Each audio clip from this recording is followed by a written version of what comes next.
Kasus ujian akhir semester, misteri mahasiswa hantu. Sebuah kasus telah mendarat di meja saya. 50 mahasiswa, satu kelas digital di permukaan, semua terlihat normal. Tetapi klien saya mencurigai adanya anomali. Mereka menyebutnya fenomena mahasiswa hantu. Mereka terdaftar, tapi tak berjejak. Mereka ada, tapi aktivitasnya nihil, hadir secara administratif namun fiktif secara data. Satu-satunya petunjuk yang kita miliki hanyalah ini, sebuah file JSON, rekaman jejak digital yang mentah, bersarang, dan berantak. Tugas saya hari ini bukan sekedar menulis kode Python. Tugas saya adalah melakukan digital forensik, mengamankan barang bukti, mengurai benang kusut data, menyusun profil setiap tersangka, dan akhirnya menangkap para mahasiswa hantu yang bersembunyi di balik angka-angka ini. Nama saya Muhammad Lutfi Maulana, dan ini adalah laporan investigasi saya. Mari kita mulai bedah kodenya. Oke, sebelum kita masuk ke TKP, di sini saya mengumpulkan alat-alat tempur terlebih dahulu. Saya memanggil modul JSON sebagai penerjemah bahasa data dan memanggil modul SCS sebagai pengendali sistem apabila terjadi masalah darurat nantinya. Maka pertama yang saya lakukan adalah mengekstrak bukti dalam bentuk file tersebut. Dan juga saya bukan hanya membaca filenya saja, tetapi saya juga menyiapkan protokol keamanan dengan menggunakan block try dan block accept. Di sini saya membaca file tersebut dengan menggunakan with open file name rs file. Tujuannya adalah supaya file tersebut selesai dibaca oleh komputer akan tertutup secara otomatis untuk menjaga integritas data tersebut. Dan pada kode blok ini, saya menyuruh komputer untuk melakukan penerjemahan data yang tadinya file ini itu hanya bentuknya dibaca oleh komputer dalam bentuk string. Saya ubah menjadi dalam bentuk list supaya data-datanya nanti bisa kita olah, bisa kita telusuri satu persatu. Dan sebagai detektif yang baik, saya tentunya harus mengantisipasi apabila nanti terjadi hal-hal yang tidak diinginkan. Salah satu contohnya adalah filenya tersebut hilang, dan yang kedua, filenya itu korup ataupun filenya itu isinya berantakan. Maka di sini saya menyiapkan 2 accept, dan apabila hal itu terjadi, maka saya langsung menarik rem darurat dalam bentuk SCS exit ini dengan kode 1 untuk menghentikan seluruh program secara total, karena tidak ada gunanya melanjutkan program tersebut apabila data-datanya sudah tidak benar dari awal. Dan sebagai pengamanan terakhir, di sini saya menyiapkan exception S2 apabila terjadinya error-error yang di luar dari pengetahuan saya. Dan yang terakhir, saya mengecek apakah data yang sudah saya baca tadi ada isinya atau tidak. Dan apabila ada isinya, maka saya akan menelusuri berapa banyak tersangka yang ada dalam data tersebut dengan menggunakan len. Dan apabila kode ini kita jalankan, maka kita bisa melihat di sini berapa banyak tersangka yang ada dalam bukti tersebut yang nantinya akan kita olah pada bagian berikutnya. Pada tahap ini, kita sudah memiliki bukti-bukti yang sudah diterjemahkan oleh komputer. Tetapi data-data tersebut masih dalam bentuk yang berantakan dan masih belum bisa kita analisis. Maka dari itu kita harus membuat data-data tersebut dalam bentuk tabel. Maka kita memerlukan modul Pandas dan juga kita membutuhkan waktu yang akan nanti kita masukkan ke dalam tabel tersebut. Maka dari itu, yang tadinya waktu tersebut masih dibaca string oleh komputer, supaya kita bisa analisis, kita ubah menjadi dalam bentuk waktu yang sebenarnya. Di sini saya membuat fungsi yang bernama flatten aktivitas, yang isinya adalah file bukti yang tadi sudah kita terjemahkan. Maka dari itu, saya membuat sebuah list penampungan bernama flat data untuk menampung file bukti yang sudah kita rapihkan dalam bentuk tabel. Dan di sini saya melakukan beberapa tingkatan looping. Looping yang pertama adalah untuk mengambil data mahasiswa, looping yang kedua adalah untuk mengambil tanggal, dan looping yang ketiga adalah untuk mengambil waktu, mengambil skor, dan juga mengambil halaman. Setiap kali saya mengambil data, di sini saya menggunakan .get karena ada kemungkinan setiap data yang kita ambil tuh kemungkinannya kosong. Maka di sini apabila data tersebut kosong, saya gantikan dengan string kosong. Dan pada tahap kedua, pada looping kedua, saya menggunakan blok try and except untuk mengambil tanggal, dan apabila tanggal tersebut tidak ada, maka saya isinya dengan pd.nat. Dan pada looping yang terakhir, di sini saya mengambil waktu dan juga durasinya, dan apabila nantinya isinya kosong, saya mengantisipasinya dengan menggantinya dengan pdnat 0 dan none. Dan saya juga menerapkan blok try and except untuk mengambil waktu, dan yang terpenting di sini adalah saya menggunakan .strip time untuk mengubah yang tadinya waktu di file data mahasiswa itu dibacanya dalam bentuk string, diubah menjadi dalam bentuk waktu dan juga dalam bentuk tanggal, dan juga nantinya bisa kita hitung selisih dan durasinya dalam bentuk menit. Dan apabila terjadi error, saya mengantisipasinya dengan blok except dan akan saya lewatkan. Begitu pula dengan mengambil skor dan halaman, apabila terjadinya error, saya akan isinya dengan 0 saja. Dan setelah semuanya dikumpulkan, saya menjadikan semua data tersebut menjadi satu row atau satu baris, dan nantinya akan saya masukkan ke dalam flat data. Dan saya inisialkan menjadi df dan akan saya return supaya tabel tersebut bisa kita pakai kembali. Dan di sini saya akan menampilkan 10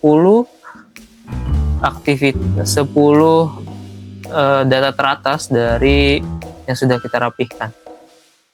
Dan ini adalah datanya yang nantinya akan kita lanjutkan investigasinya ke bagian berikutnya.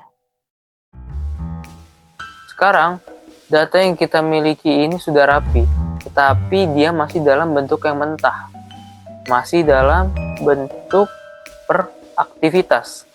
Kita mau mengelompokkan mereka berdasarkan mahasiswanya saja. Jadi kita seperti membuat raport yang isinya aktivitas dari setiap mahasiswa di dalam e-learning tersebut.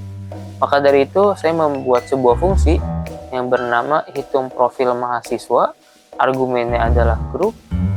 Lalu di sini saya mengambil NIM, nama dan kelas, saya mengelompokkannya, dan juga saya mengambilnya hanya di baris pertamanya saja karena saya ambilnya dari grup yang sama, tentu saja identitasnya sama dong.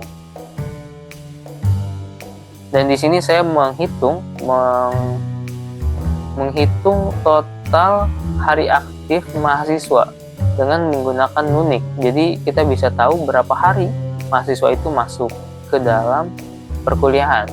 Dan juga saya menghitung total aktivitas dengan menggunakan LEN. Dan juga saya menghitung total durasi video berdasarkan durasi menit dan menggunakan SUM. Dan juga saya menghitung total skor kuis yang mereka dapatkan ketika kuis. Dan yang saya hitung hanyalah yang bernilai skornya lebih dari 0. Kenapa saya tidak menghitung yang skornya sama dengan 0? Karena ada kemungkinan bias datanya ketika saya menghitung yang 0.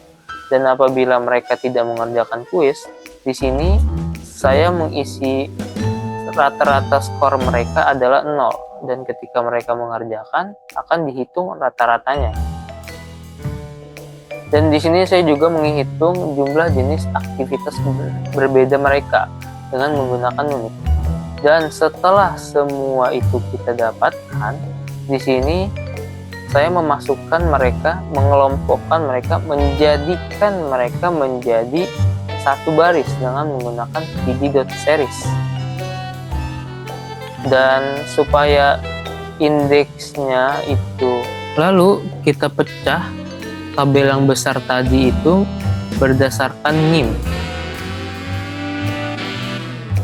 Dan supaya NIM tersebut tidak menjadi indeks, di sini kita melakukan reset indeks. Dan supaya indeksnya tetap menjadi 0, 1, 2 dan seterusnya. Lalu kita tampilkan 10 data pertama dan kita cek apakah baris yang ada di dalam data yang tadi sudah kita rapikan sesuai dengan jumlah mahasiswa.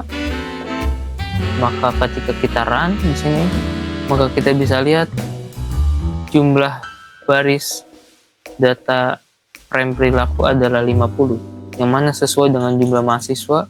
Artinya data ini sudah siap untuk kita eksekusi dan bisa kita cari siapa yang termasuk ke dalam mahasiswa hantu. Oke, sekarang semua bukti sudah terkumpul. Profil setiap mahasiswa sudah kita pegang. Maka inilah saatnya, momen kebenaran.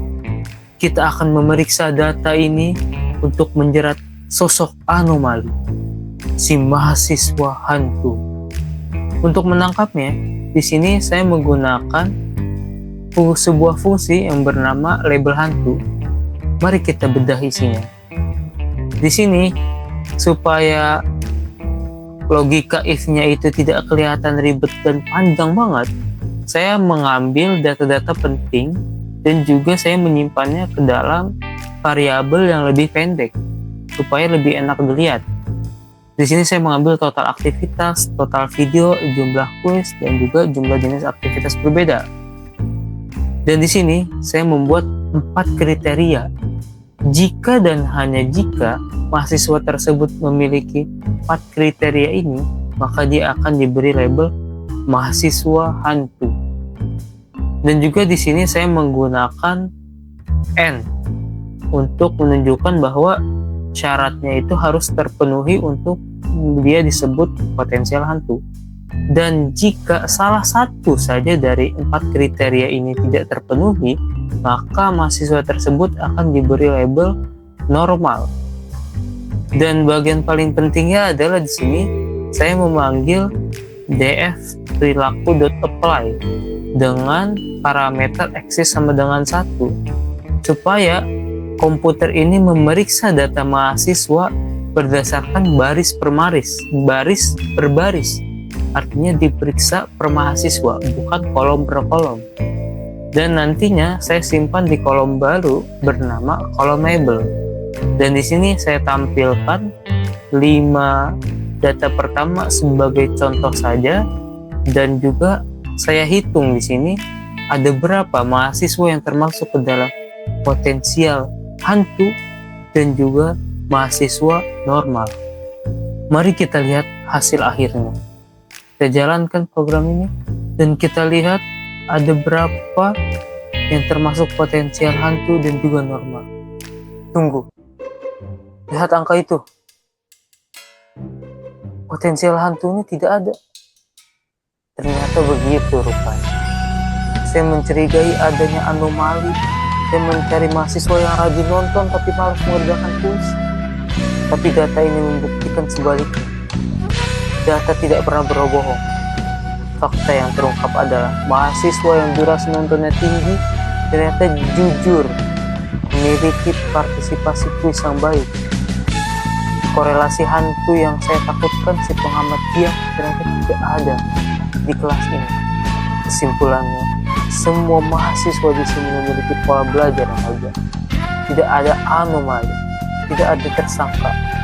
Hipotesis mahasiswa hantu itu tidak ada.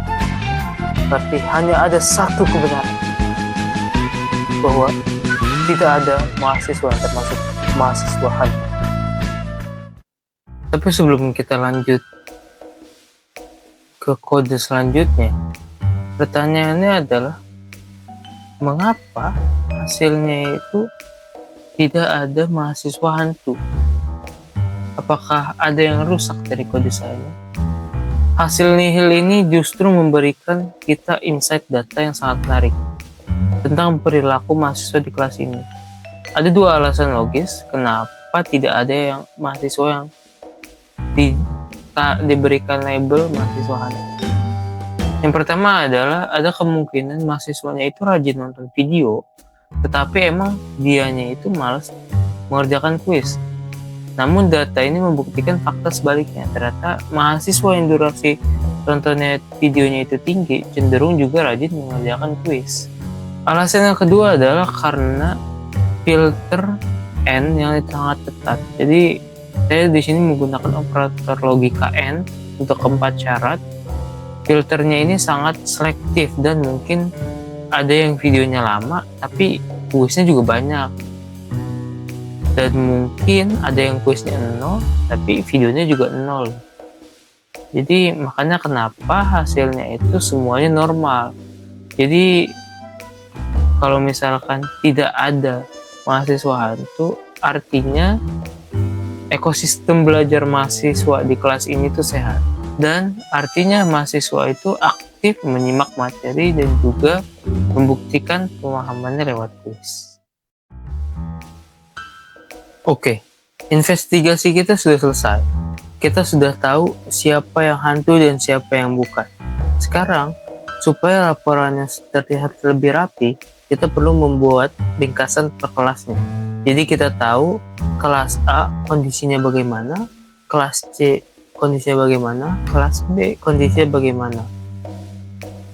Jadi di sini saya menyiapkan sebuah dictionary kosong untuk menampung nantinya data-data per kelas. Nah, supaya data per kelasnya itu sesuai urutan abjad dari A baru B baru C, maka di sini saya menggunakan sort untuk mengurutkan kelasnya per abjad. Dan di sini fungsinya unique adalah untuk menghapus apabila ada kata yang sama, karena nantinya kelas A itu kan pasti ada banyak mahasiswa yang kelas A. Jadi kelas A itu hanya diambil satu huruf saja, maksudnya satu kali saja. Apabila nantinya ada huruf A lagi, jadi tidak perlu diambil, jadi dihapus. Lalu di sini kita cek satu persatu menggunakan loop setiap kelasnya, dan juga tidak boleh sampai ada yang terlewat. Langkah pertama, kita ambil dulu semua data mahasiswa yang ada di kelas. Terus kita hitung di sini total muridnya di dalam kelas itu ada berapa. Nah, lalu kita hitung yang hantu di kelas itu tuh ada berapa. Kalau sudah ketemu jumlahnya, kita hitung persennya. Nah, rumus gampangnya itu adalah jumlah hantu dibagi total mahasiswa dikali 100. Itu apabila mahasiswanya itu ada lebih dari 0. Tapi kalau misalkan mahasiswanya itu gak ada, nanti hasil persennya sudah pasti 0,0. Lalu di sini kita lakukan pembulatan dua angka supaya angkanya itu menjadi lebih rapi. Ya. Terakhir angka-angka tadi, total murid, jumlah hantu, terus juga sama persenan potensial hantu, kita simpan ke dalam ringkasan hantu tadi. Kita simpan ke dalam ringkasan hantu yang sudah kita buat. Jadi datanya nanti akan tersimpan dengan rapi sesuai nama kelasnya. Dan Coba kita print nanti hasil ringkasan hantunya ini, dan juga kita tampilkan datanya itu dengan rapi seperti ini, kelas, totalnya berapa, dan juga hantunya berapa. Dan ketika kita run, dan inilah dia ringkasan hasil investigasi kita. Dan bisa kita lihat bahwa tidak ada hantu sama sekali di setiap kelas. Kita bisa lanjutkan ke laporan investigasi. Selanjutnya adalah, ini adalah tahap terakhir di dalam investigasi kita, yaitu adalah laporan detektif data. Jadi di sini saya melakukan looping nama kelas dan juga stats. Di sini saya mengambilnya. Dia kan tadinya dalam bentuk dictionary, jadi saya mengambil key-nya nama kelas dan juga value-nya stats di dalam ringkasan hantu.item ini. Di sini saya menampilkan nama kelasnya dan juga saya menampilkan total mahasiswanya, saya menampilkan jumlah potensial hantunya dan juga persentase potensial hantunya. Dan di sini saya melakukan print untuk sebagai jarak saja, dan ketika kita run kita sudah bisa melihat hasil dari laporan investigasi kita untuk mencari mahasiswa, dan hasilnya semuanya nihil, tidak ada mahasiswa hantu sama sekali. Bisa kita lanjut pada soal selanjutnya. Laporan statistik kita sudah keluar, tapi investigasi data belum lengkap tanpa adanya bedah kasus mendalam. Kode di bagian ini saya rancang untuk melakukan perbandingan otomatis jika ditemukan adanya mahasiswa yang termasuk potensial hantu.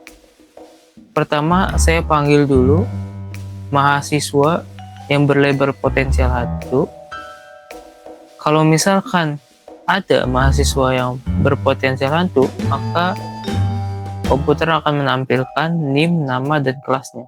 Dan kalau tidak ada, komputer akan menampilkan tidak ditemukan mahasiswa yang berpotensial hantu.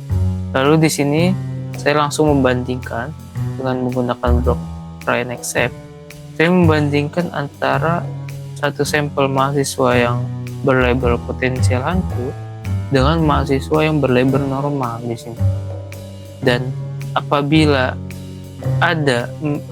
tidak ada mahasiswa yang berlabel hantu, maka di sini akan tertulis tidak ada hantu untuk dianalisis, dan apabila tidak ada mahasiswa normal, akan tertulis tidak ada mahasiswa normal. Dan nantinya apabila ada mahasiswa yang terdeteksi yang termasuk ke dalam mahasiswa hantu dan juga ada mahasiswa normal, apabila dua syarat itu terpenuhi, maka komputer akan otomatis menampilkan analisis teks ini yang sudah saya tulis. Jadi saya tidak perlu lagi menjelaskan secara rumit. Jadi komputer yang akan menjelaskannya. Dan kode analisis ini akan di-print, ditampilkan apabila adanya mahasiswa yang satu sampel mahasiswa hantu dan juga satu sampel mahasiswa normal. Dan apabila tidak ada, di sini saya menyiapkan blok accept apabila tidak adanya mahasiswa hantu dengan melakukan print F gagal, melakukan perbandingan otomatis, dan juga saya melakukan print dan cara. Dan apabila tidak ada mahasiswa hantu, maka di sini saya melakukan print gagal melakukan perbandingan otomatis karena memang tidak ditemukan mahasiswa hantunya. Jadi pada tahap ini kita masuk ke analisis yang lebih lanjut. Di sini kita melakukan analisis sequence pattern mining. Jadi kita menganalisis cara belajarnya mahasiswa. Di sini saya pertama-tama membuat sebuah fungsi bernama extract and score sequence yang isinya adalah argumen data frame aktivitas, saya membuat definisi urutan cara belajar mahasiswa. Yang ideal adalah menonton video terlebih dahulu, lalu baca materi, setelah itu mengerjakan kuis, dan yang terakhir ke forum diskusi. Dan kalau misalkan urutannya terbalik, forum diskusi, mengerjakan kuis, baca materi, dan juga tonton video. Dan ini nanti apabila mahasiswa mengerjakan secara berurutan yang ideal akan diberikan skor 1, nanti ada kodenya di bawah, dan kalau misalkan mengerjakan secara terbalik akan diberikan skor 0,5. Saya menyiapkan sebuah dictionary kosong untuk menampung hasilnya nanti. Dan di sini saya mengambil semua NIM mahasiswa, dan tujuannya menggunakan unique adalah supaya tidak ada pengulangan, karena kita menggunakan data frame aktivitas yang datanya itu masih per aktivitas. Jadi ada kemungkinan NIM-nya itu muncul berulang kali. Dan di sini saya melakukan looping untuk mengambil beberapa data penting seperti data frame mahasiswa, yang saya memfilter data milik satu mahasiswa. Lalu di sini saya membuat sebuah list kosong buat menampung skor hariannya. Di sini saya melooping dictionary dan mengelompokkannya berdasarkan tanggal. Jadi tujuannya itu adalah mengeceknya itu berdasarkan hari per hari, dan juga di sini berdasarkan waktu mulainya agar urutannya valid. Dan juga di sini saya mengambil data aktivitas, dan juga supaya urutannya itu tetap terjaga walaupun adanya pengulangan. Contohnya misalkan ada video, terus video lagi, terus baca, terus kuis, kan masih sama gitu, video, baca, kuis. Dan yang terakhir, dan ini saya memberikan skor apabila mereka mengerjakan sesuai urutan yang ideal, skornya akan diberikan 1. Kalau misalkan urutannya itu terbalik, akan diberikan skor 0,5.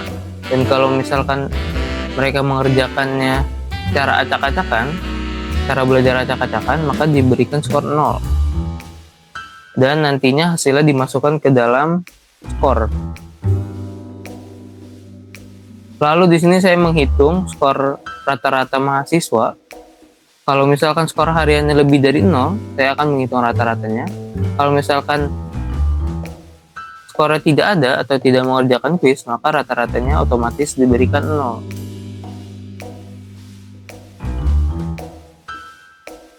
Dan nanti hasilnya dimasukkan ke dalam hasil per NIM.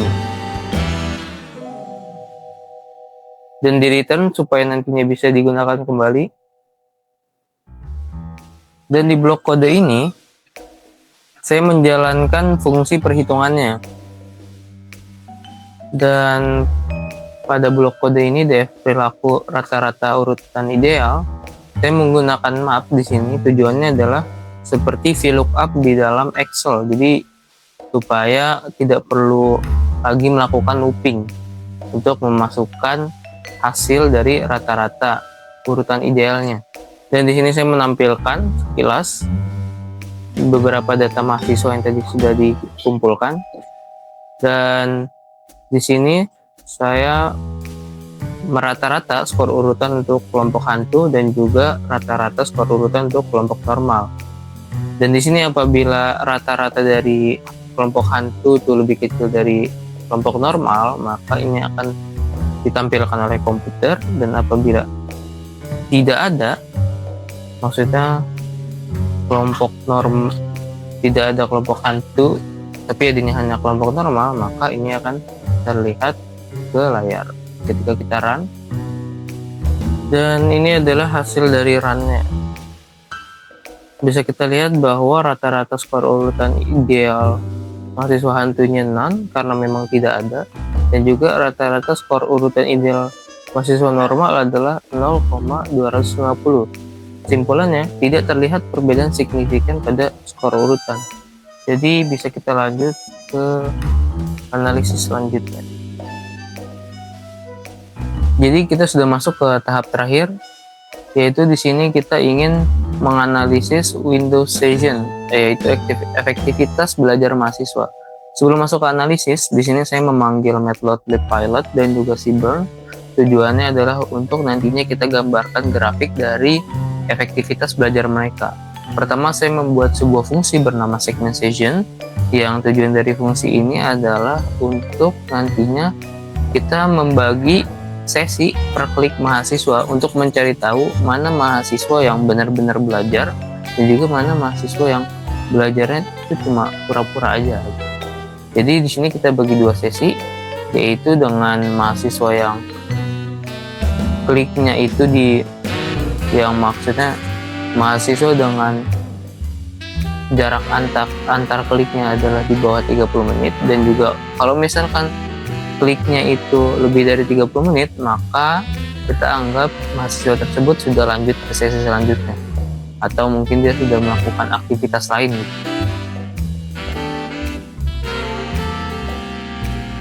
Dan juga di sini saya hitung durasi per menitnya, dan juga kita menghitung jenis aktivitas mereka. Jadi dalam satu sesi itu mereka melakukan aktivitas apa aja. Itu dari situ kita bisa tahu bahwa dia ini benar-benar belajar atau enggak. Dan ini saya membuat grafiknya dengan menggunakan Scarlett, dan ketika kita run, kita sudah bisa melihat di sini.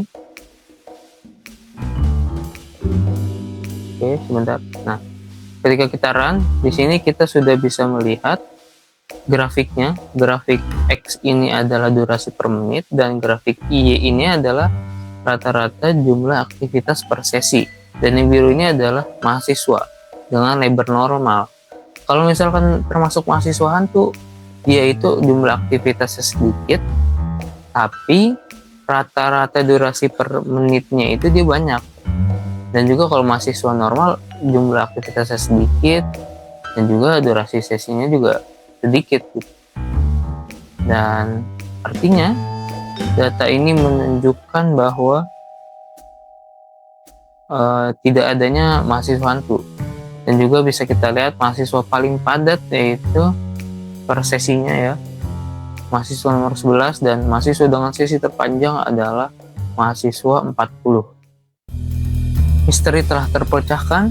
Saya Lutfi, detektif data. Investigasi ditutup.